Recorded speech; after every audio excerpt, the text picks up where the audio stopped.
धारावाहिकं गीताप्रश्नोत्तरं चतुर्थोऽध्यायः। लेखकः श्रीनारदोपाध्यायः। धृतराष्ट्र उवाच।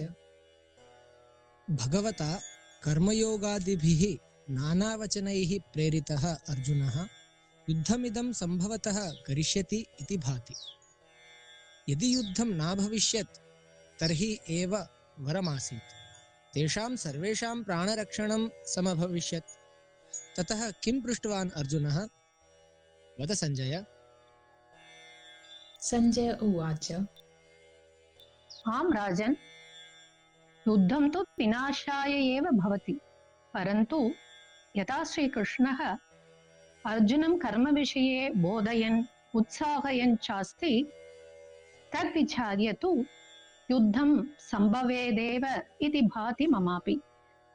ततः अर्जुनः भगवन्तं पृच्छन्नस्ति एवम्। अर्जुन उवाच। भगवन्, यस्मिन् कर्मयोगे कामशत्रोः विनाशार्थं भवता प्रेरितोऽस्मि अहं, तस्य कोऽपि इतिहासः लोकपरम्परा वा स्यात् किम्? श्रीकृष्ण उवाच। आम्, परम्परा तु भवति एव जगति। सर्वात् पूर्वम् इमम् अविनाशिनं योगं सूर्यं बोधयितुम् उक्तवानहम्। सूर्येण सह एव योगः निजपुत्राय मनवे श्रावितः। एवमेव मनुना निजपुत्रम् इक्ष्वाकुं बोधयितुं सः योगः प्रोक्तः। एवं क्रमेण परम्परागतया प्राप्तः अयं योगः राजर्षिभिः अपि ज्ञातः, परन्तु इदं यौगिकज्ञानं बहुकालपर्यन्तं न्यूनतां गतमासीत् अथवा लुप्तप्रायः एव अभवत्।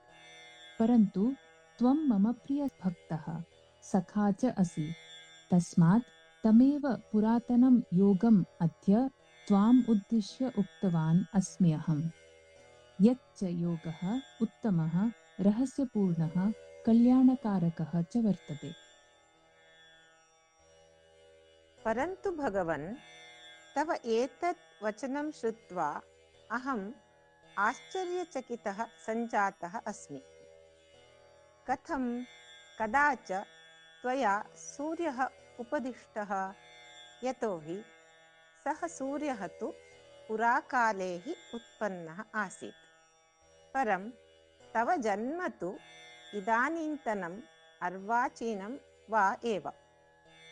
अतः अहं कथं जानीयां यत् सृष्ट्यादौ त्वया हि सूर्यः उपदिष्टः इति?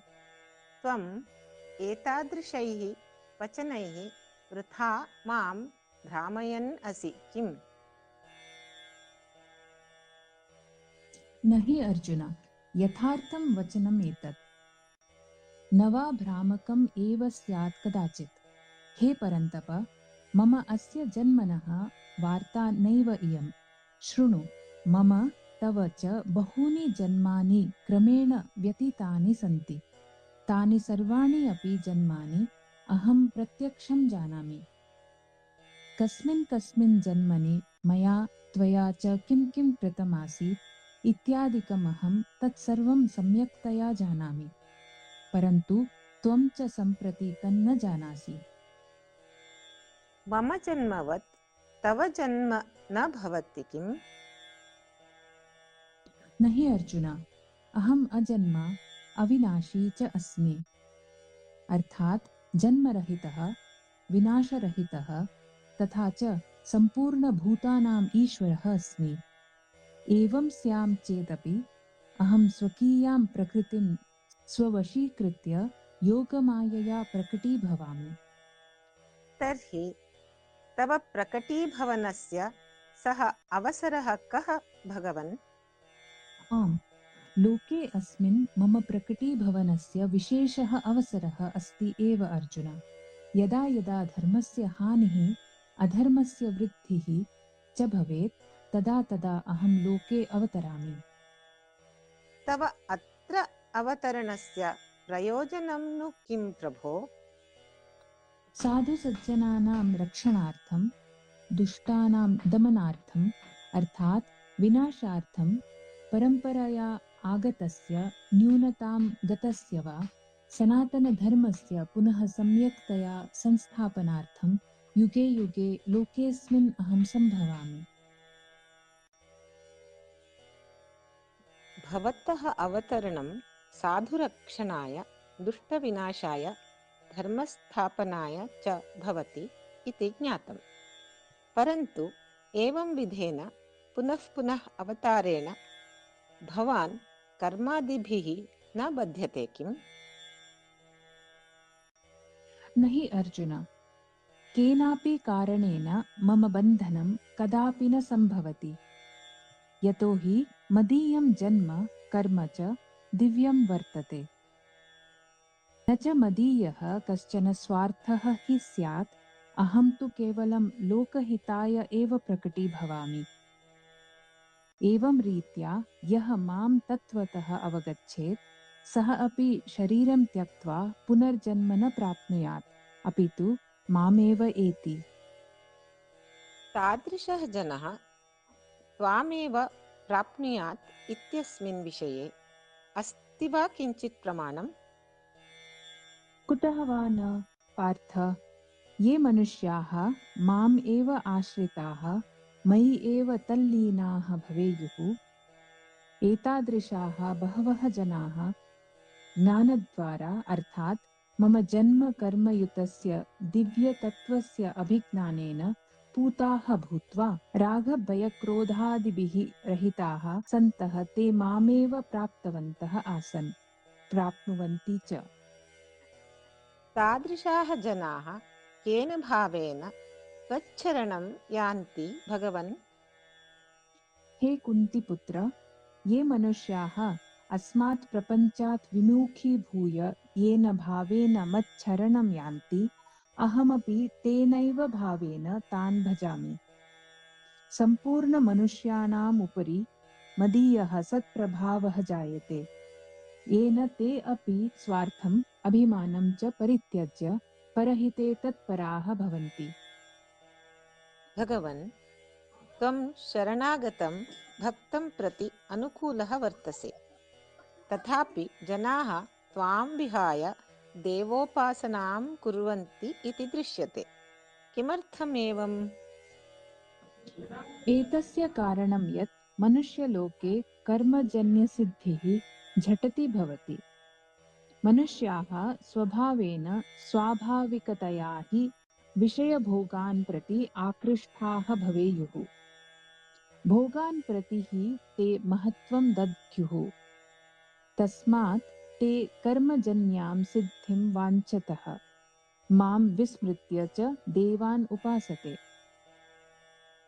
यथा मनुष्याः कर्मजन्यसिद्धितः फलप्राप्तेः आशया देवान् उपासते, तथैव भवानपि तत्प्राप्त्यर्थं किमपि कर्म कुर्यात् किम्?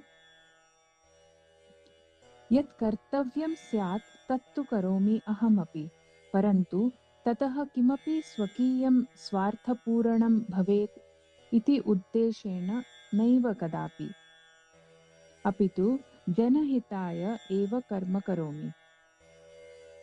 अहं जीवानां गुणकर्मानुसारेण ब्राह्मण क्षत्रिय वैश्य शूद्रान् एतान् चतुर्वर्णान् सृजामि, परन्तु सृष्ट्यादिकार्यं तु कर्तृत्वेन फलेच्छया च रहितः भूत्वा हि करोमि। अतः तानि कर्माणि मां न लिम्पन्ति। अन्यच्च मादृशाः ये कर्तृत्वरहिताः फलासक्तिरहिताः च मनुष्याः स्युः, ये च मां तत्त्वेन सम्यक् जानीयुः, ते अपि कर्मभिः न कदापि बध्यन्ते इति एका महत्त्वपूर्णा सूचना त्वदर्थम् अर्जुन। भगवन्, कर्तृत्वरहितेन फलानुसन्धानरहितेन च सता केनापि कदाचित् एवं कर्माणि कृतानि किम्? आम्, अवश्यम्।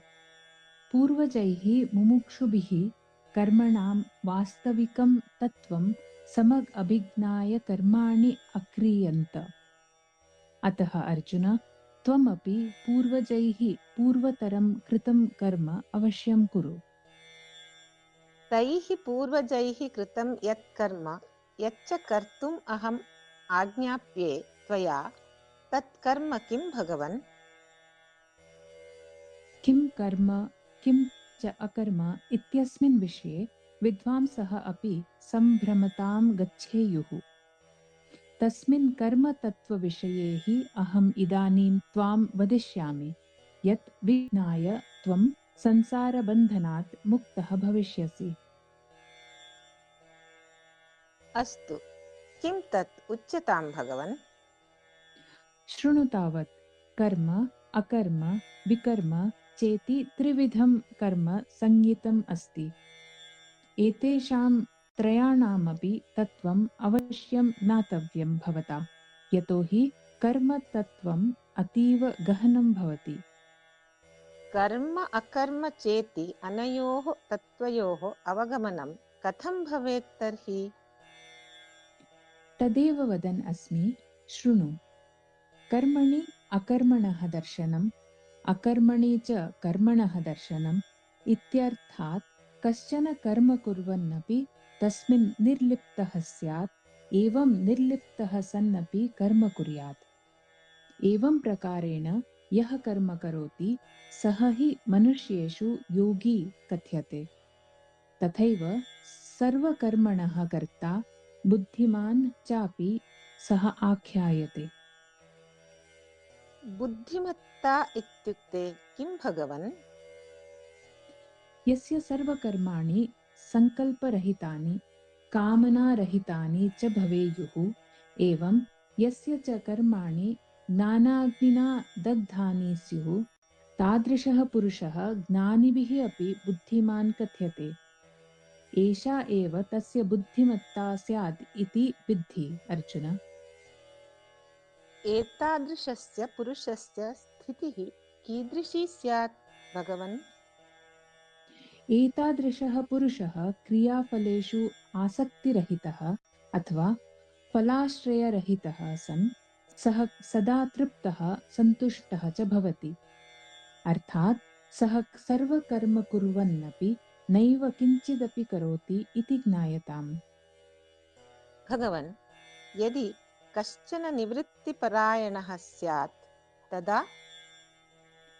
यः शरीरम् अन्तःकरणादिकं च वशीकरोति, सर्वपरिग्रहाणां त्यागी, सांसारिक आशारहितः साधकः, केवलं शारीरिकं कर्म कुर्वन् अपि सः पापं नाधिगच्छति। यदि कश्चन प्रवृत्तिपरायणः स्यात् तदा चेत्?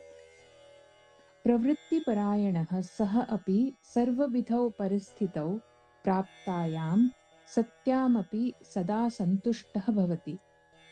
ईर्ष्याद्वन्द्वादिभिः रहितः, सिद्ध्यासिद्ध्यादिविषयेषु समः सन् कर्माणि कुर्वन् अपि सः न कदापि बध्यते।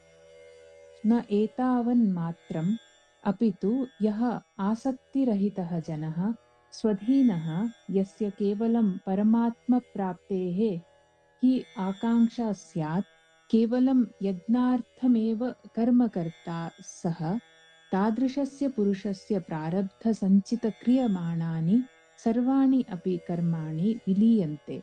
अर्थात् तस्य कर्माणि अपि अकर्माणि हि भवन्ति इति अवगम्यताम् अर्जुन।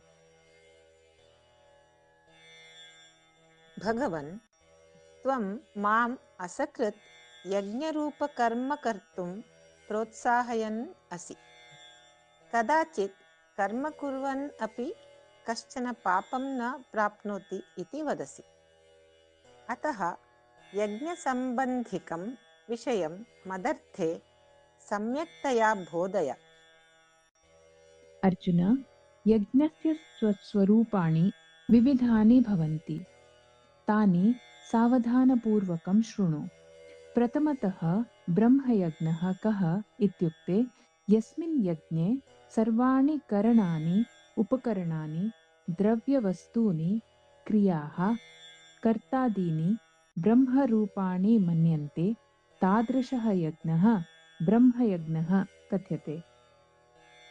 एवञ्च यस्मिन् यज्ञे सम्पूर्णपदार्थाः क्रियाः च मयि एव समर्पिताः भवन्ति सः भगवदर्पणरूपः यज्ञः उच्यते। तथैव यस्मिन् यज्ञे साधकः स्वकीयं स्वरूपं ब्रह्मणा सह एकरूपं करोति तादृशः अभिन्नतारूपः यज्ञः स्यात् इति विद्धि। एवमेव यस्मिन् यज्ञे साधकः स्वकीयानाम् इन्द्रियाणां संयमनं करोति अथवा तानि इन्द्रियाणि स्वस्वविषयेभ्यः संहरते सः संयमरूपः यज्ञः आख्यायते। अन्यच्च यस्मिन् यज्ञे साधकः रागद्वेषरहितैः इन्द्रियैः विषयान् सेवते तादृशः विषयहवनरूपः यज्ञः भवति। तथैव यस्मिन् यज्ञे साधकः प्राणानाम् इन्द्रियाणां मनसः च क्रियाः अवरुद्ध्य जागरितबुद्धिः सन् निर्विकल्पः भवति सः समाधिरूपः यज्ञः कथ्यते। एवं यस्मिन् यज्ञे लोकोपकारार्थं धनवस्त्वादीनां वितरणं क्रियते सः द्रवयज्ञः उच्यते। एवमेव यस्मिन् यज्ञे स्वधर्मस्य पालनावसरे यत् काठिन्यं जायते तस्य प्रसन्नतापूर्वकं सहनं नाम तपयज्ञः स्यादिति ज्ञायताम् अर्जुन। तथा च यस्मिन् यज्ञे साधनपरायणः पुरुषः कर्मणः सिद्धौ असिद्धौ वा एवं फलस्य प्राप्तौ अप्राप्तौ वा समः तिष्ठति सः योगयज्ञः भवति। एवञ्च यस्मिन् यज्ञे व्रतपरायणः साधकः शास्त्राणाम् अध्ययनम् अध्यापनं भगवतः नामजपादीनि च करोति सः स्वाध्यायरूपः ज्ञानयज्ञः कथ्यते। तथैव यस्मिन् यज्ञे साधकः प्राणानां पूरककुम्भकरेचकपूर्वकं प्राणायामं करोति सः प्राणायामरूपः यज्ञः वर्तते। तथैव च यस्मिन् यज्ञे साधकः निराहारः सन् प्राणान् स्वकीये स्थाने रुणद्धि सः स्तम्भवृत्तिप्राणायामरूपः यज्ञः भवति। एवं प्रकारेण अर्जुन यज्ञस्य स्वरूपाणि विविधानि सन्ति इति मया त्वं श्रावितः। एते सम्पूर्णाः यज्ञाः कर्मणां सम्बन्धविच्छेदार्थम् एव सन्ति इति ज्ञात्वा एतान् यज्ञान् ये अनुतिष्ठन्ति तेषां साधकानां सम्पूर्णानि पापानि नश्यन्ति इत्यत्र न संशयः। यज्ञः विविधप्रकारकः भवति इति ज्ञातं। तथा यज्ञद्वारा साधकस्य सर्वपापमपि नश्यति इत्यपि सम्यक् श्रुतम् अनुभूतं च मया। परन्तु भगवन् पापेषु नष्टेषु किं भवति? हे पार्थ, यदा साधकस्य सर्वं पापं नश्यति तदा सः यज्ञकर्ता अमृतस्वरूपं परमात्मानं प्राप्नोति। परन्तु यः कमपि यज्ञं न करोति तस्य कृते न इहलोकः न वा परलोकः हि लाभप्रदः भवति। एवं विधानां यज्ञानां वर्णनम् अन्यत्र क्व प्राप्यते भगवन्? एवं विधानां यज्ञानां वर्णनं वेदेषु विस्तारपूर्वकं कृतं प्राप्यते। तान् सर्वानपि यज्ञान् त्वं कर्मजान् विद्धि अर्जुन। एवम् अभिज्ञाय त्वं सर्वैः कर्मबन्धनैः मुक्तः भविष्यसि। तेषु सर्वेषु यज्ञेषु कीदृशः यज्ञः श्रेष्ठः कथ्यते भगवन्? तेषु कर्मजन्ययज्ञेषु ज्ञानयज्ञः श्रेष्ठः, यतो हि तस्मिन् यज्ञे सर्वाणि वस्तुकर्मादीनि समाप्तानि भवन्ति। तादृशं ज्ञानं केन प्रकारेण प्राप्तुं शक्नुयाम् अहं भगवन्? तादृशस्य यज्ञस्य प्राप्त्यर्थं त्वं तत्त्वदर्शिज्ञानिनां सम्मुखी भव। विनयादरपूर्वकं तान् प्रपृच्छ। तदा ते तत्त्वदर्शिनः महापुरुषाः त्वत्कृते ज्ञानोपदेशं करिष्यन्ति। तादृशेन दत्तेन ज्ञानेन कः लाभः मम? हे पाण्डुपुत्र, तत् ज्ञाने प्राप्ते सति त्वं पुनः एतादृशं मोहं न कदापि प्राप्स्यसि। एवञ्च तेन ज्ञानेन त्वं सर्वाणि भूतानि आदौ स्वात्मनि ततः पुनश्च मयि द्रक्ष्यसि, अर्थात् सर्वत्र परमात्मानम् एव अनुभविष्यसि। तस्य ज्ञानस्य महिमा अन्य कोऽपि वर्तते वा भगवन्? आम् अर्जुन, यद्यपि त्वं सम्पूर्णपापेभ्यः पापकृत्तमः स्याः, नाम तथापि ज्ञानरूपया नौकया सर्वपापानि सर्वथा तरिष्यसि। अस्मिन् विषये मास्तु तव कापि चिन्ता। भगवन्, नौकया समुद्रतरणस्य अनन्तरमपि समुद्रस्तु अवशिष्यत एव। तद्वत् ज्ञाननौकया पापेषु उत्तीर्णेषु सत्सु पापानि किं नैव अवशिष्यन्ते? न हि कदापि अर्जुन। प्रज्वलिते अग्नौ काष्ठानि सर्वथा भस्मीभवेयुः ननु? तथैव ज्ञानाग्निः सर्वाणि पापोपेतानि कर्माणि भस्मीकरोति।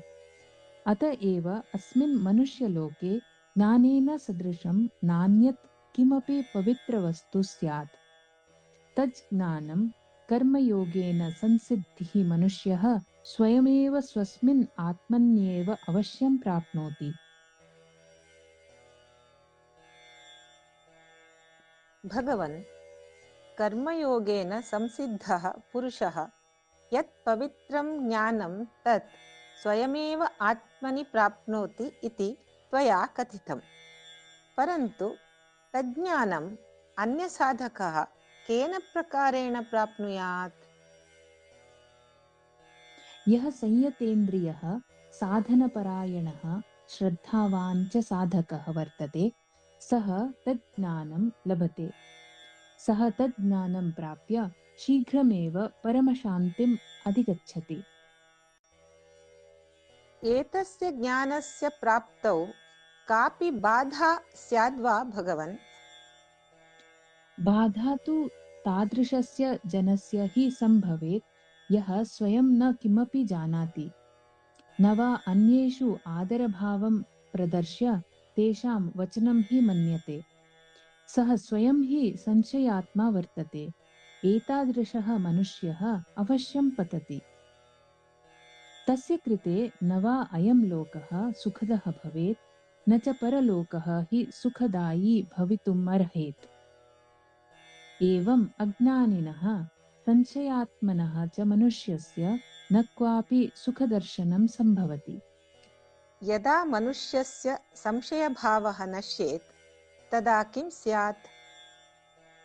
हे कुन्तीपुत्र, येन मनुष्येण समभावद्वारा समस्तकर्मणां सम्बन्धविच्छेदः विहितः, यस्य च कर्मतत्त्वज्ञानेन सम्पूर्णसंशयाः छिन्नाः, एतादृशं स्वरूपपरायणं पुरुषं कर्माणि न बध्नन्ति। तस्मात् हे धनञ्जय, त्वं ज्ञानरूपेण असिना हृदये समुत्पन्नं सर्वं संशयं छित्त्वा समभावे स्थिरः भव। युद्धरूपकर्तव्यस्य पालनार्थं च कामम् उत्तिष्ठ। इति श्रीमद्भगवद्गीता मूलग्रन्थम् आधारीकृत्य श्रीकृष्णार्जुनयोः संवादरूपेण सज्जीकृते गीताप्रश्नोत्तरेऽस्मिन् ज्ञानकर्मसन्न्यासयोगनामकः चतुर्थोऽध्यायः सम्पूर्णः। श्रीकृष्णार्पणमस्तु।